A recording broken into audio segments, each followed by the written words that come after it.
Today's video will be 5 tips for living and traveling in a small RV.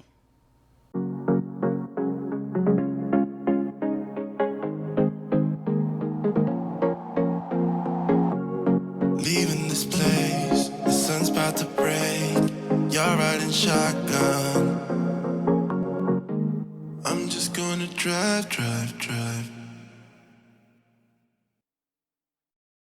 As this video is about living and traveling in a small RV, we want to give you some information about our home on wheels. We live and travel in a Class C motorhome. It's a 2019 Winnebago View 24G. It is 25.8 feet long and has 2 slides, one in the back, one on the driver's side.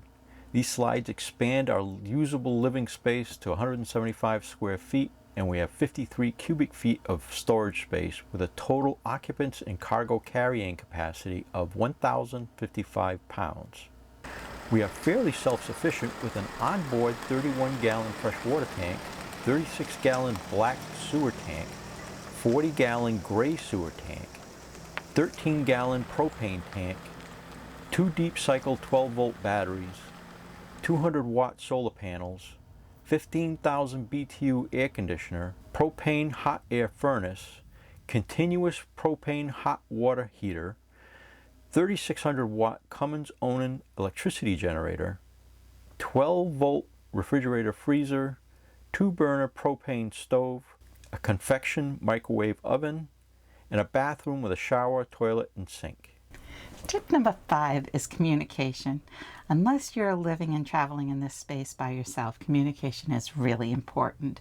So an example of that is before I lay my yoga mat across the whole entire kitchen floor, it's important for me to say, hey George, are you all set where you are right now? Or do you need a cup of tea? Or do you need to get anything? And that way he can go ahead and do that before I settle into a yoga session and not try to balance hot tea across my back.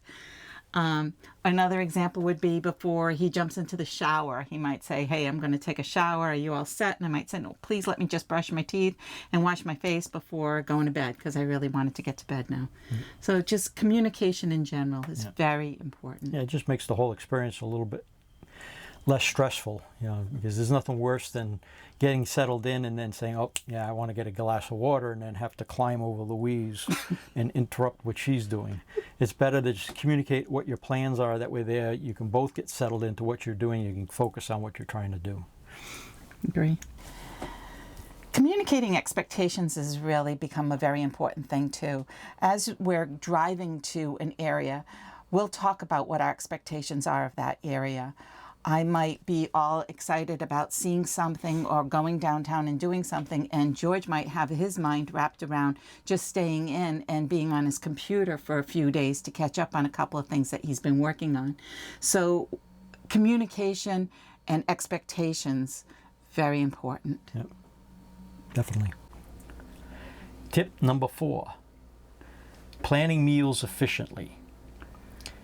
In our particular RV, it came with 2 appliances. It came with a convection microwave oven, and it came with a 2-burner propane stove. To that we added a 17-inch Blackstone griddle and a 6-quart Instant Pot. And then while we were at home, we paid attention to our eating habits, and we made a list of the meals that we do enjoy. Some of them we couldn't take on the road with us. We're just not going to be able to cook something like a turkey dinner. We're using those appliances. So, but others, a Blackstone griddle, we didn't have that at home.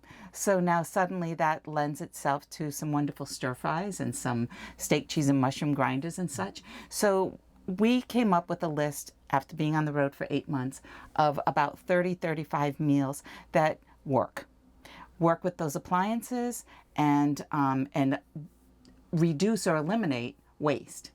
So once we discuss what we want to eat that week or during that stay in that park, we will go to the grocery store, pick up those specific ingredients, make sure that we plan our meals accordingly, and then make a list of what we have so that we know what our choices are.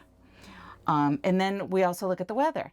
So you don't want to be cooking out on the griddle if it's raining or cold or hot or buggy or what have you. So that might be an Instant Pot night or a confection overnight or whatever. So it's a matter of paying attention to your environment, knowing and understanding the meals that you like. But I've truly found that having that list of go-to meals has reduce the stress of, I don't know, what do you want to eat? Well, I don't know, what do you want to eat? So we have these go-to meals. We pick from that list and we go, oh, you know what? We haven't had this in a while. Let's make that. And then we shop accordingly. Right. And we try not to carry that weight around with us. Right. So we'll make a list of the meals that we're planning to have just before we leave a campground. And we'll actually talk about what we're going to eat in the coming weeks while we're driving to our next destination. That way there, when we get there, we know we have a shopping list. We can go out and pick up what we need, and we're not hauling around all that extra weight. And we've made that list of 30, 35 meals. We took into consideration not only the appliances, but health. So we try to make it healthy and desire. We want to make sure that we enjoy it so that we're not going out every chance you get. Right. So, yeah. And Louise does a great job of, planning the meals. She'll do things like take into consideration that we're gonna have steak sandwiches one night. Well, we'll buy 6 torpedo rolls, and rather than take the chance of 3 of those going bad eventually, we'll plan the meals so that we use up those 6 torpedo rolls within a certain few days. Right. Yeah. And oftentimes I'll cook one meal that we can have twice. So that way, if we're out hiking or visiting an attraction, when we get back home, it's just a matter of warming that up. Right. So that's been important too. Once we get home with all of the grocery shopping, we'll use up the bulky or items that are more perishable first, so that we've gained our space back or we didn't waste any food. Tip number 3 is organize and keep your areas clean. You have to minimize and simplify. You probably don't need all the clothes that you think you do. I unloaded a bunch of clothes at my sister's house. I've given some away and I've discarded some. And that's after we downsized from our sticks and bricks. Downsized and moved into the RV. We found that there was a lot of things that we just weren't using. So yes. It's a very simple life. So your wardrobe should be simple too. And you'll find that the less you have, the more you're able to find what you're looking for. It's pretty freeing, to be honest with you. And also, what's left when you get down to bare basics is the stuff you really like anyway. Right. So it kind of makes it easier. Also, organizing your clothes is very important. George built these wonderful shelves above the valance, above the window in our bedroom, and we fold our t-shirts just so that they fit very neatly up there. All of our shoes are underneath the bed in the shoe pockets, and that works out really well because it limits us to that many pairs of shoes, with the exception of a hiking boots and some rubber rain boots and a pair of dress shoes or 2. And then other than that, you have undergarments, sleepwear, bottoms, and some jackets, and we store those in acrylic bins in the closet. George has built some shelves so we can fit 4 boxes each in there, and that gives us plenty of space. The RV originally came with just one wardrobe, and we knew that we weren't going to be hanging up a lot of clothes, so I took the hanger rod out and just put in shelves in there. So now we have 4 shelves that we utilize. I think we utilize that space a lot more efficiently. Absolutely. And I think, like anything, you have to look at what you have and make it work. Right. And modify it if you need to, but make it work. Yeah, it is a small space, but the little things can get lost very easily, even in a small space. Yeah. Another important area is the bathroom. I mean, we had 3 bathrooms at our other house. Now we're down to a very small bathroom, but we use European soap dispensers for shampoo and conditioner, face soap, and body wash. And those are working out really well. There's no clutter inside the shower, and that's less that you have to pack away when you take road. Then inside of the, behind the mirror, we have all these little acrylic boxes that have worked perfectly. They nest into each other so that they don't move when we travel. And they contain all of the things that we need on a regular basis. And I don't fool with things anymore. Like, I've simplified all of our my hair products and skincare items. Now I only use what I truly love. I don't buy about my anything hair more and that skin yeah, products, you're all set.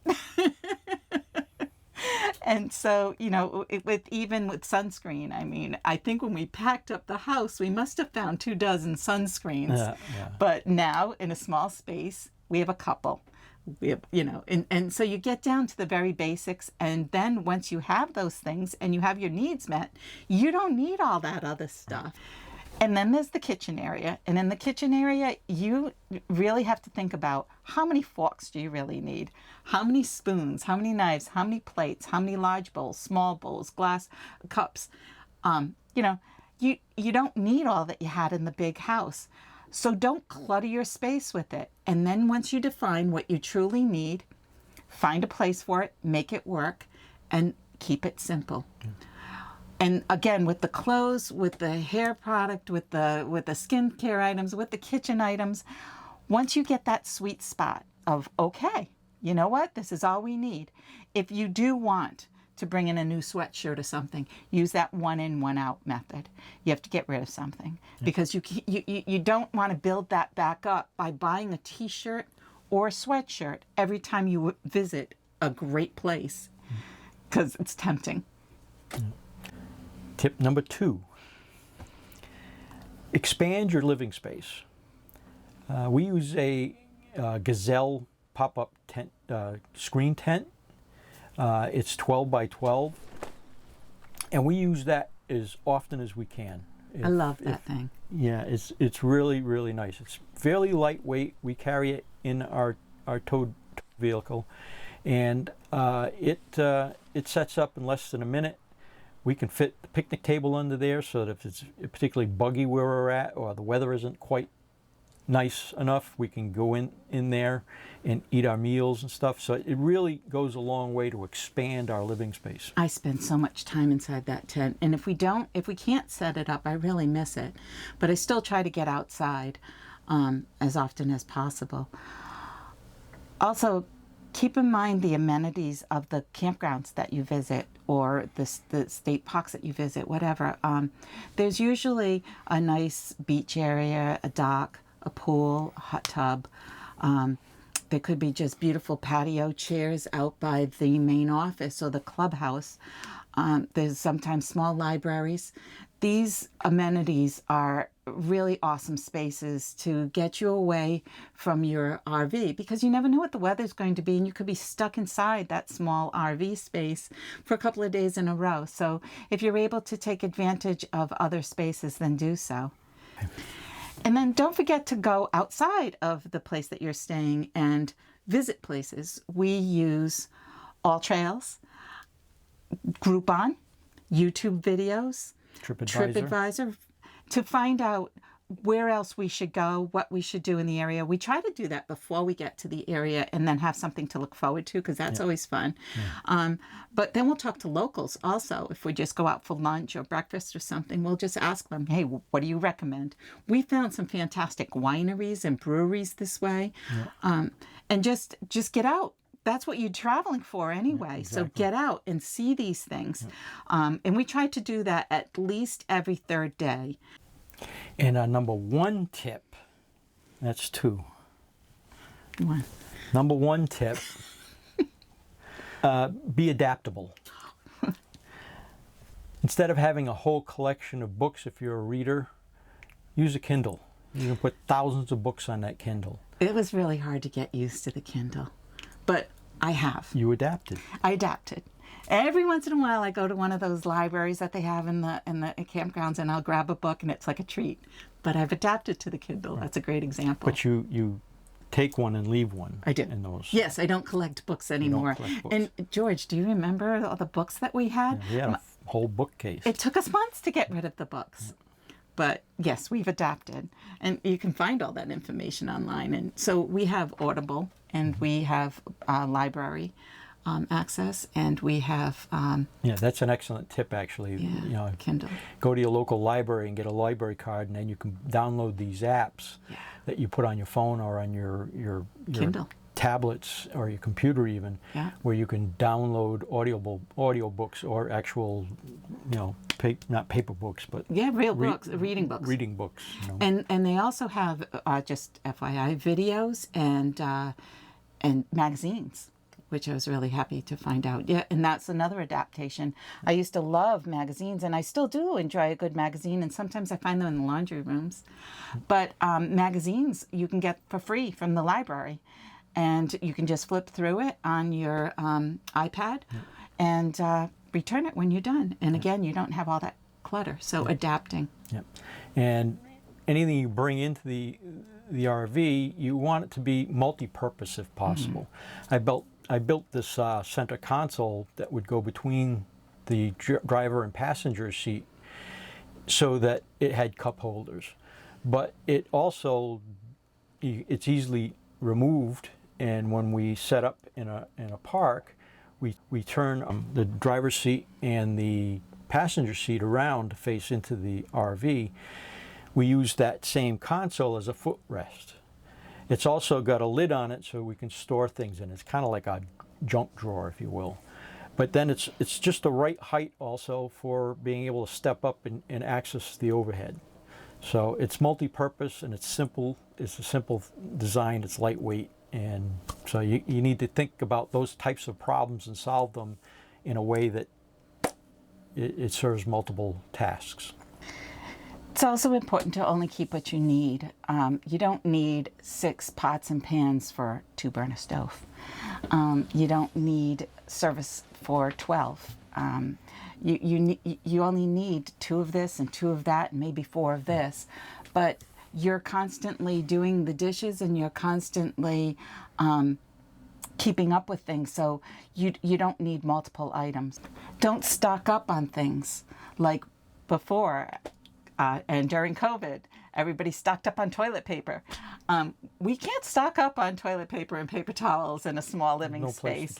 No place to keep it. You need to keep ahead of it. Don't get me wrong. I don't want to run out of those things, but you need to adapt. You need to be okay with it. And what's the worst thing that can happen? You run out of paper towels and you start using dish towels. You only need so many of everything. So keep your supplies simple. Living in a small space also means you need to be very resilient and flexible. Definitely. So, for example, we used to have a good selection and great workout equipment. And we could not have that in a small space like this. So we use resistant bands. And lightweight. Yeah, they're lightweight. Compactly. Yeah, they really do the trick. You can get an excellent workout with resistance bands.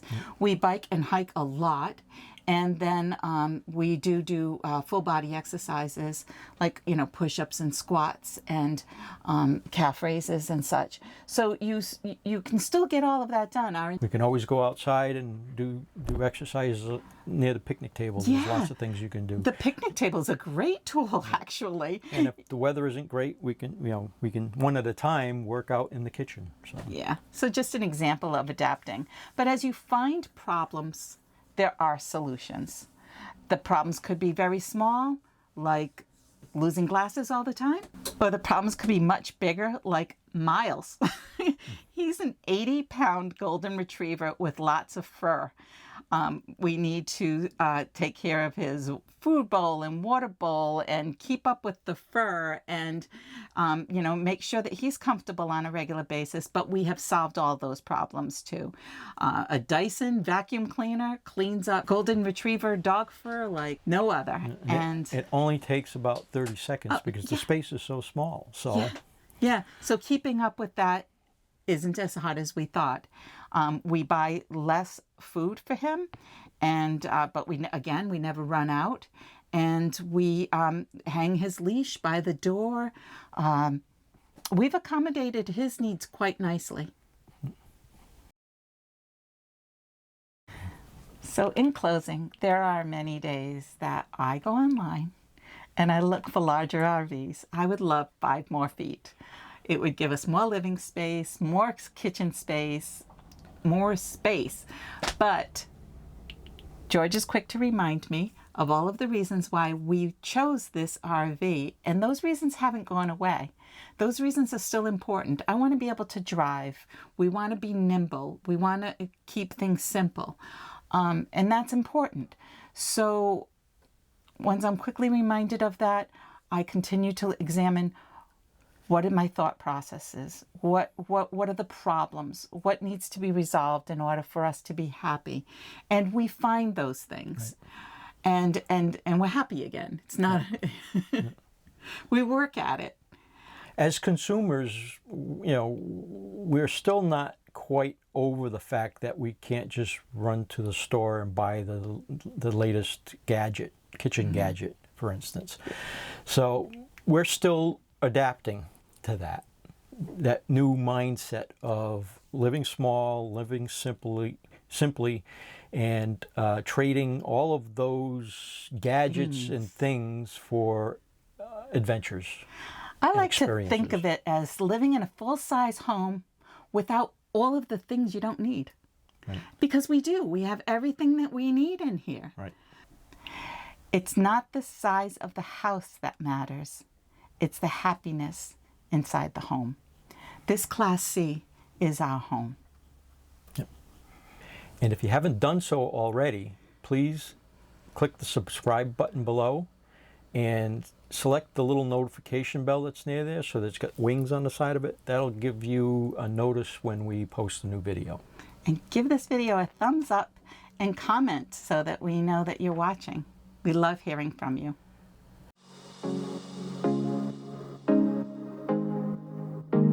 I'm just gonna drive. Don't forget to subscribe to our channel. Click that little bell and hit that thumbs up.